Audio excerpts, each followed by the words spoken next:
Assalamualaikum warahmatullahi wabarakatuh. Perkenalkan, nama saya Sigit Rizky Prasetyo, Program Studi Ilmu Komunikasi, Universitas Innaba.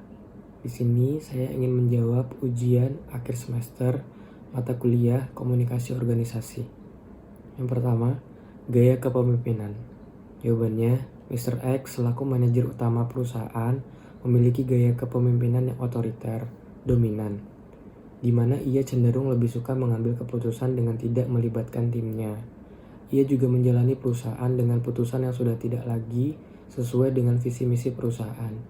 Dan yang utama, Mr. X juga tidak mendengarkan pendapat karyawan sebagai salah satu pertimbangannya dalam pengambilan keputusan.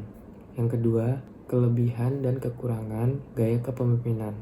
Jawabannya, gaya kepemimpinan ini cenderung lebih banyak kekurangannya, sebab kekurangan ini dapat dirasakan langsung oleh karyawannya. Salah satunya, rasa tidak dihargai yang muncul dikarenakan tidak diikut andilkan dalam pengambilan keputusan. Hal ini juga menimbulkan rasa intimidasi pemimpin kepada bawahannya. Selain itu juga, biasanya gaya kepemimpinan ini dapat mengakibatkan perusahaan yang sudah tidak lagi dalam tujuannya, sehingga menimbulkan kerusakan dalam sistemnya dan juga kerugian dalam pelaksanaannya. Namun, sisi positif dari gaya kepemimpinan ini adalah bahwa pemimpin sebagai fondasi perusahaan memiliki kuasa yang mutlak bagi bawahannya. Dan juga, dalam pengambilan keputusan bisa dilakukan dengan cepat tanpa harus mengorbankan waktu dalam persetujuannya yang bisa saja dapat kehilangan proyek besar nantinya. Yang ketiga, saran terhadap gaya kepemimpinan yang tidak sesuai dengan visi misi perusahaan. Jawabannya, gaya kepemimpinan ini dapat berjalan dengan baik jika masih menerapkan unsur-unsur sebagai berikut di dalamnya. A. Menghormati bawahan seperti rekan kerja. B. Komunikasikan keputusan yang diambil kepada karyawan secara detail. C. Pemimpin harus memastikan bahwa perlakuan ke semua karyawan itu sama dan memberlakukan kebijakan yang sama terlepas siapa itu karyawannya. D. Buat ruang bagi karyawan untuk bisa memberikan pendapat bahkan sekecil apapun itu. Hal berikut dapat diterapkan di dalam perusahaan yang sudah terlanjur terkontaminasi dengan gaya kepemimpinan otoriter. Yang keempat, peran komunikasi dalam memperbaiki ketidakcocokan gaya kepemimpinan dan visi misi perusahaan.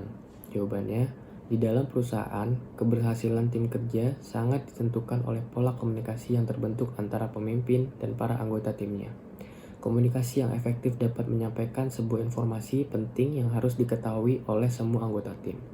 Langkah awal dalam membentuk komunikasi efektif di dalam perusahaan adalah dengan mengembangkan kepercayaan di dalam setiap tim kerja.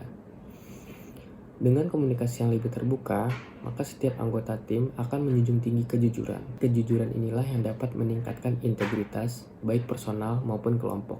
Integritas yang baik dapat membuat suasana kerja menjadi lebih kondusif. Yang kelima, peran manajer dalam meningkatkan partisipasi karyawan dalam pengambilan keputusan strategis untuk mencapai visi misi perusahaan.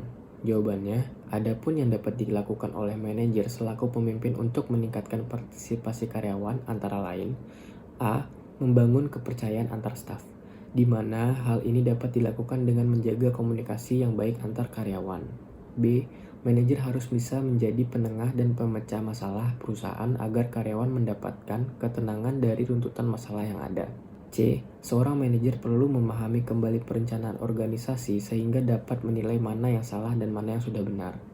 Setelah menemukan kesalahan, adalah tugas seorang manajer lagi untuk dapat mengembalikan ke langkah yang tepat. Nomor 6. Keterlibatan karyawan dalam proses pengambilan keputusan dapat meningkatkan motivasi dan semangat kerja. Jawabannya, keterlibatan karyawan dalam proses pengambilan keputusan tentu saja dapat meningkatkan motivasi dan semangat kerja. Dari hal itu, karyawan merasa dipercaya dalam perusahaan tersebut dan menjadi kebanggaan tersendiri dalam dirinya. Selain itu, ketika karyawan diberikan kesempatan untuk terlibat dalam proses pengambilan keputusan, akan ada rasa tanggung jawab dan merasa dihargai. Selain itu, ketika karyawan diberikan kesempatan untuk terlibat dalam proses pengambilan keputusan, akan ada rasa tanggung jawab dan merasa dihargai.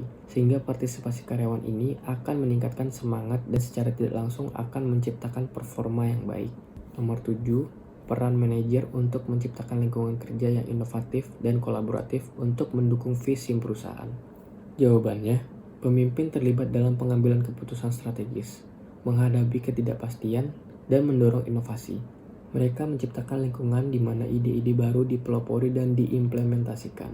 Pemimpin berfokus pada menciptakan budaya organisasi yang memotivasi, membangun tim yang kuat, mengarahkan perubahan, dan mencapai hasil jangka panjang. Mereka berperan dalam menginspirasi, mempengaruhi, dan membimbing orang lain. Nomor 8. Dampak kepemimpinan yang sesuai dengan visi misi perusahaan terhadap kinerja tim dan pencapaian tujuan organisasi. Jawabannya, kepemimpinan yang baik juga merupakan kepemimpinan yang membagi peran kepemimpinannya dengan tim. Kepemimpinan yang membagi peran kepemimpinannya dengan tim lebih memantapkan pemahaman akan peran, kelebihan dan talenta masing-masing anggota. Juga dapat menumbuhkan tanggung jawab bersama, serta membuat lingkungan tim yang terbuka, menyenangkan, dan memberi kesempatan bagi diskusi yang sehat dan produktif. 9. Manfaat dari membangun budaya kerja yang mendukung partisipasi karyawan dan penerimaan ide-ide baru dalam perusahaan.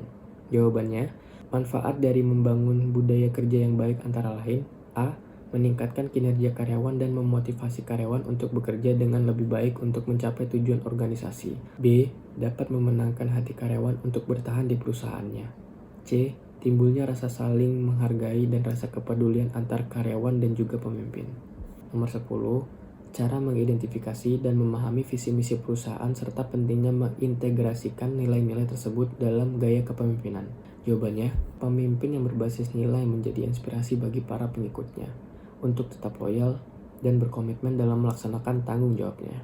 Pemimpin yang berbasis nilai menjadi inspirasi bagi para pengikutnya untuk tetap loyal dan berkomitmen dalam melaksanakan tanggung jawabnya.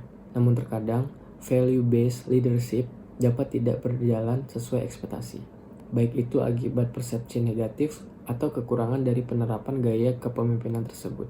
Sekian dan terima kasih. Lebih dan kurangnya mohon dimaafkan. Wassalamualaikum warahmatullahi wabarakatuh.